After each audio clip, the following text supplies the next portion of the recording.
What's up, Sean? Justin, my knee hurts. What do I do? Compression? Justin, my guitar playing sucks. What do I do? Compression. Justin, I need to turn these igneous rocks into precious stones. What do I do? Compression. Why do I need a compressor pedal for my electric guitar playing? Or whatever. Or my bass guitar playing or whatever. What does a compressor do? Yeah, I see people have these pedals I don't understand. So the idea behind the compressor is to even out the volume inconsistencies in your playing. Okay. And the amount by which you want to even those out is up to you. Some people like to do what's, they call it squashing it or brick wall, right? Mm-hmm. Like if you ever listen to country music players, they're known for having like a Telecast. Not all country music players. Chicken picking style. It's known for right? like a squashed compressor and a Telecaster. That way every note is the same volume. Yep. Because they use open strings along with fretted strings. And as you know, they can sound different. Some people, like myself, I like to just have it just on enough to where when I play my hardest, it pushes the compressor, right? Okay. Which I'll get to what that phrase means. And, that's right. Because a compressor can be a lot of different things to a lot of people. That's right. Right? I would advise you not to use this as a way to hide your bad playing. Right. You want to be able to play with even dynamics. Yeah. Right? And that's just practice. That's just figuring it out, practicing it. Now, a compressor pedal is more than just evening your dynamics. Right. There's a way to even any kind of signal. You can use it as an effect. You can feed it into other effects. That's true. So we're going to talk a lot about what this compressor pedal specifically, this Empress Effects one, which is fantastic, does. I have one on my board. What makes it special, why you might want to use a compressor, when it's time to use a compressor, and maybe when not to use a compressor too. Yeah. All right. So, the first thing is if we just go over the parameters quickly, first you see this row of LED lights. And this row of LED lights, it can be set to three different things. It can be set to the incoming signal. It can be set to showing the gain reduction, showing the compression, or it can show the overlap between the incoming and right? Which I think is essential for understanding how a compressor works. Yeah. Because at first I was kind of confused at what it was doing, but when you can actually see it, like is it on right now? No, not yet. Okay, because it's good because, like you said, gain reduction is another term you're going to run into when talking about compressor. Yeah, and I think that's the setting that everybody should start with is these LEDs, as you see when Sean plays as we get in, they're going to be red. So nothing on right now because it's not on. Right. So first of all, input, when I turn this knob, it's going to increase the amount of the signal that is pushing the compressor, right? So I'm going to turn this mix all the way up, right? So this is only the compressor. And you can see that these red lights are getting further. If I push the compressor extra hard, there's more gain reduction. So you can already hear there's a little bit of an effect going on. That's how hard I'm hitting the compressor. Right. But that's too much, for a lot of people. So right about here probably, yeah. It's working a little bit. Right? I'm not slamming it. Yeah. It still sounds natural. Yeah. If you're really slamming it, it can sound unnatural. Maybe that's an effect you want. Right. So what we have next to the input are two knobs for attack and release. So it's super simple. This is a fixed threshold compressor. Now, some studio quality compressors, you can set the threshold. Same thing producers use on microphones. Right. On anything. Now, threshold means at what level does this compressor kick in? That's right. Right? Like say I'm playing, like if on a 0 of 1 to 100, of like playing my hardest, whatever, if I'm playing at 100, sometimes some compressors will let you adjust the threshold. Exactly. Like, okay, like when it hits 20 out of 100, again, these are just arbitrary numbers or whatever. Of course. That's when it kicks in. Yeah. Now this has a fixed threshold, which means it's set. Right. Which I prefer. For the sake of this, you don't need to really adjust your threshold. Sure. You could just, because you can always, that's why it has the output. You can always make up any gain reduction of the new compressed signal by increasing this. Like we can squash it and then we can increase. So some novices think that maybe compression is the same word as like loudness. Yeah. Like, I need this to be louder. That's like a boost. Yeah, which is what the output is essentially a boost. You can boost a compressed signal. Yeah. And then, so it's an effect, really. Right. And so back to the attack and release, the idea is when you reach that threshold, when your input has been turned up, because see, watch, Sean plays and there's no sound and there's no red because he hasn't hit that threshold. So as this comes up and as he reaches closer to the threshold, it lights up red because there is gain reduction happening. It's evening out the dynamics in his playing. This is about what you want. The idea is that when you're playing your hardest, maybe there's 8 decibels of gain reduction, maybe a little less. Okay. You know, that's about perfect. Now, what this is the attack and the release. So how fast does the compressor do this reduction, and how fast does it release? If you have these set incorrectly, it can almost sound like a chomping sound, right? So like if the attack is super fast and the release is really slow,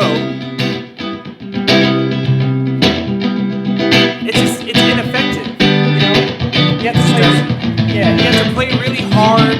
And it just doesn't sound pleasing, right to me. So for me, I prefer honestly, you could put these both at about 1 o'clock, and you would be satisfied with the result.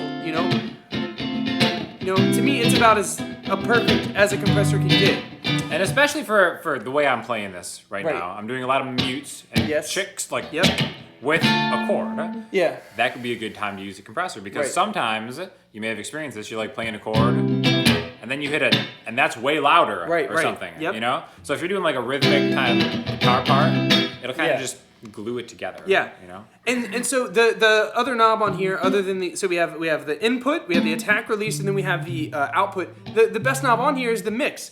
The 2 reasons why I love the Empress compressor and why it's on my board is the visible gain reduction, which I feel is absolutely necessary playing with different pickups and all these different things. And then the mix knob. Maybe I want to have a super compressed signal, right? So I turn the ratio up, right? And we are just squashing this thing, right? Well, we can just have it half and half. A little bit of clean, right? So here would be the completely clean signal. And then there's our squash signal, right? So we just put it right half and half, right? But again, I like the 4-to-1 ratio, right? If you are looking for, let's say you're a finger picker, even on an acoustic guitar, right? And you're looking for a little bit of consistency, super easy, 2-to-1, right? You can kick that input up pretty high, full mix, smooth, right? My bass notes aren't if we overpowering. take it away,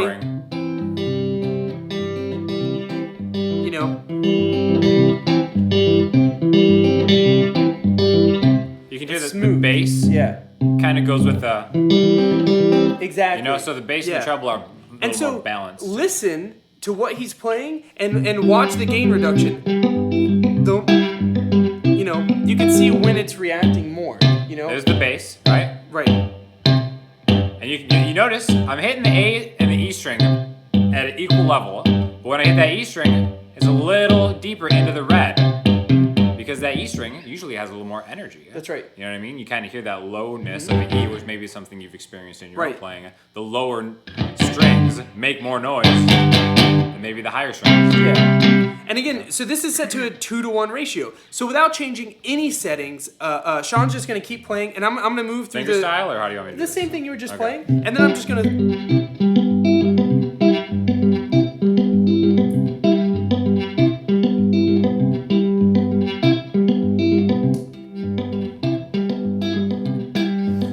It's a lot, yeah.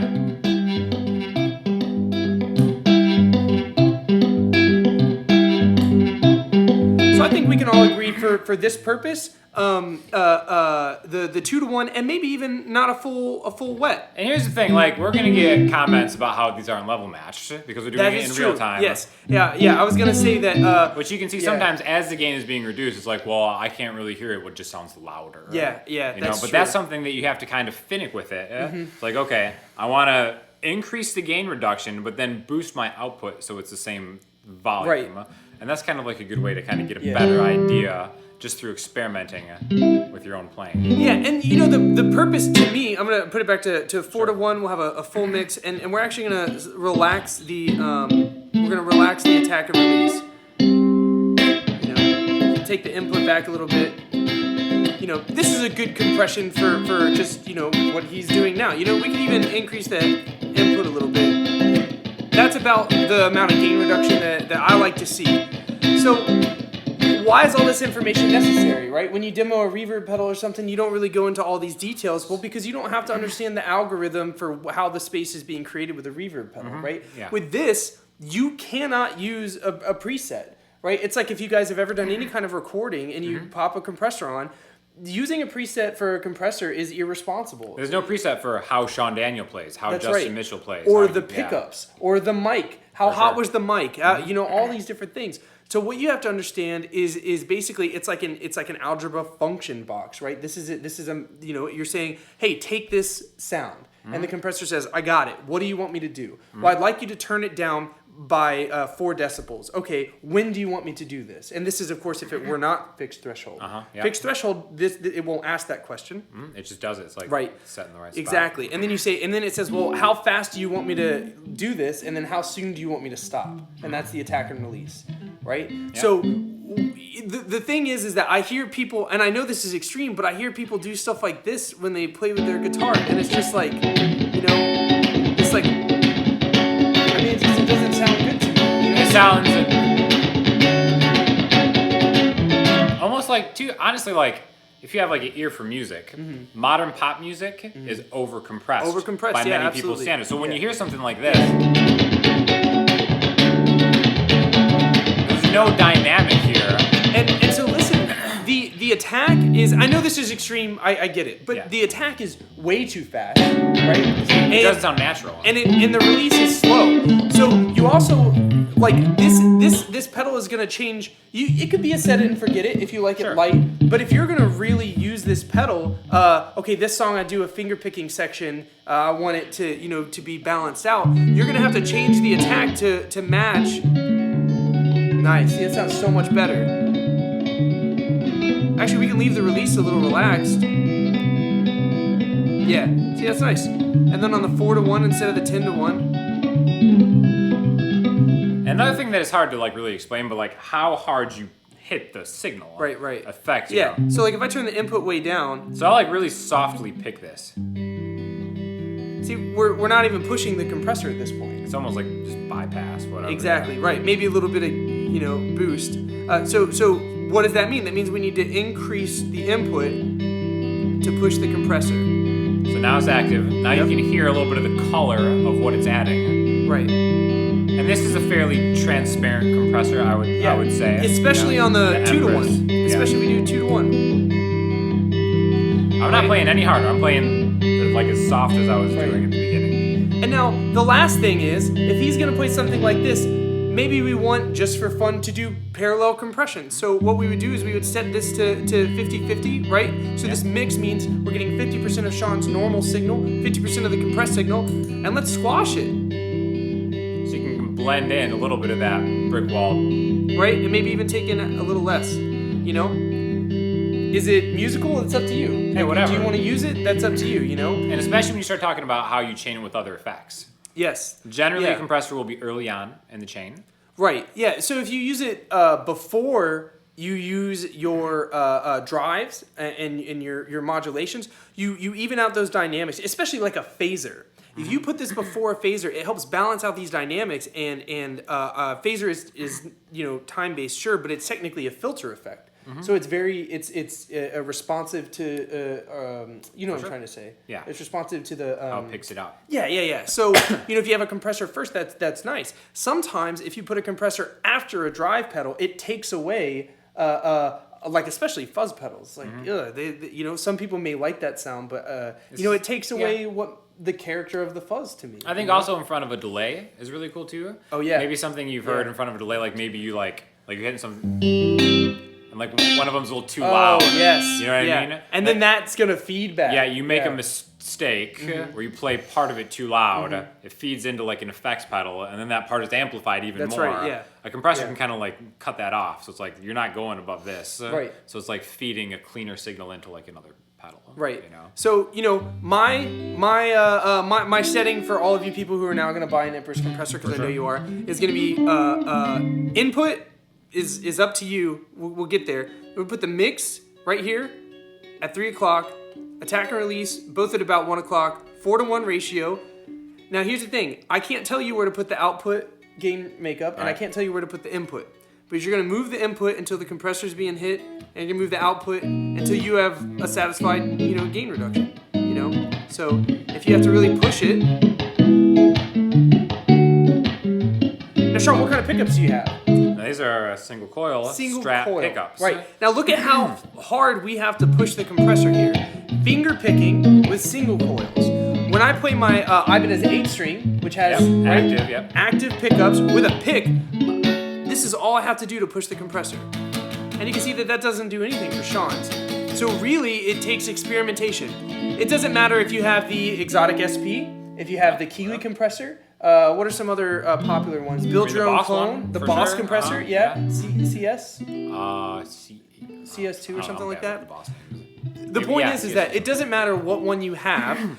It may not have the same features. It's the same concept. Learn to use it, and don't ever go to like Reddit or some forum and say, how do I set my compressor? Because even though they will mean well, they're giving you bad information because they don't know your rig. It depends, you know. Even if you don't have a pedal compressor and you're recording, plug-in compressors, you can always add after the fact signals and stuff like that. And a lot of them generally will have certain characteristics that are the same. Right. They're all different types of optical compressors, stuff like that. That's right. But generally, the concept of compression is something that I think is kind of misunderstood, used incorrectly a lot of time, and it's worth talking about. It is. And if you want to hear what a brick wall, an absolute brick wall compressor sounds like, go to Sean's YouTube channel, find the Lo-Fi Junkie video. That is a pedal that is intended to make your guitar sound it's a chorus pedal at heart, but it's really meant to make your guitar sound bad, lo-fi. And part of the design in that circuit is an absolute brick wall compressor. If you play too hard, it pops because the attack is so hard and so fast, and the input is low, and the input is high, and the threshold is low. So what does that mean? It means it's always being touched. The compressor's always being activated. It's always on. So when you're playing with a pick, on the Lo-Fi Junkie, sometimes it's really hard to do properly because you get these pops, and I call it a chomp, because it's the compressor biting onto that signal and then letting go. So it's like Homer Simpson. Pumping is a word that a lot of people use sometimes for that. So I only have one more thing that I want to cover. I know it's already a little bit long. Go for it. We're not going to demonstrate it, but you've probably noticed over here there's a little arrow. It says Sidechain. Yes. Right, and there's this. So what is that? On the Empress compressor, specifically, it is a TRS jack. That's tip ring sleeve. Which is a stereo quarter inch to connect pro audio gear. Right. So your instrument cable is tip sleeve. Right. So it's just one black line. So you would get a stereo cable, and theoretically, you could plug that stereo cable. Maybe you could get like a drum machine, and you have a kick drum. Right. And so every time that kick drum hits, this compressor will turn your guitar down and move it out of the way for the kick drum. That's right. It will duck. A lot of times, people are familiar with this from like radio DJs. They'll have a compressor duck the music out of the way of their voice. Yeah. Right. For sure. You could have a singer plug a microphone. That's right. and output in there. Yeah, or you could just do what I did when I first got it. I plugged a TRS cable and was like, a lot of different things you can do. Yes. Yeah. So I think that pretty much covers it. If I talk fast and I get excited. So if you have any more questions, feel free to ask. We can answer them. And I also want to shout out Empress. The switch on that is the best switch in the business. The soft touch. Listen to that. Are you ready? Oh no, it's gonna pop. We're live. Did you turn it off? I can't. What? It's the most silent, best built switch in the game. In the game. Here's the deal. I have their reverb, I have their delay unit, the ecosystem, and I have their compressor. And I'm so happy with them. They're an excellent company. And the cool thing is their firmware updates for the reverb and the ecosystem. They're like adding new modes. When was the last time you bought a pedal and they're like, hey, now I can do new stuff for free? Yeah, exactly. I mean, again, I've got love for all my pedals. Oh, no doubt. But some of them, you'll be playing live and you click it and it's like. So what is that? That is true bypass switching, and it create. There are a few different things. Sometimes the switch is just a hard switch and it's loud. Sure. Right, and it just pops. But also with some pedals, it creates a buildup of electricity basically. And when you hit that discharge makes a super loud pop, and it's a symptom of true bypass switching, which for a long time everybody thought was like the only way to get stuff done. But is it true bypass? Yeah, but is it true bypass? That's right. It's a meme, if anything. Yeah, exactly. So the switch on this quality stuff. Company that is not well known enough, in my opinion. No, they're out of Canada. The people who know.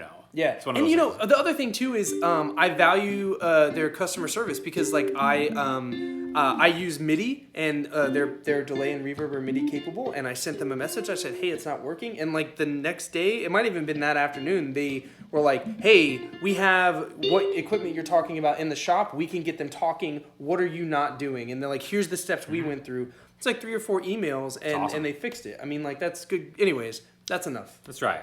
Enough of that. You get the idea. Company man. Yeah, I know. But yeah, like you said, if you have any questions, hit us up.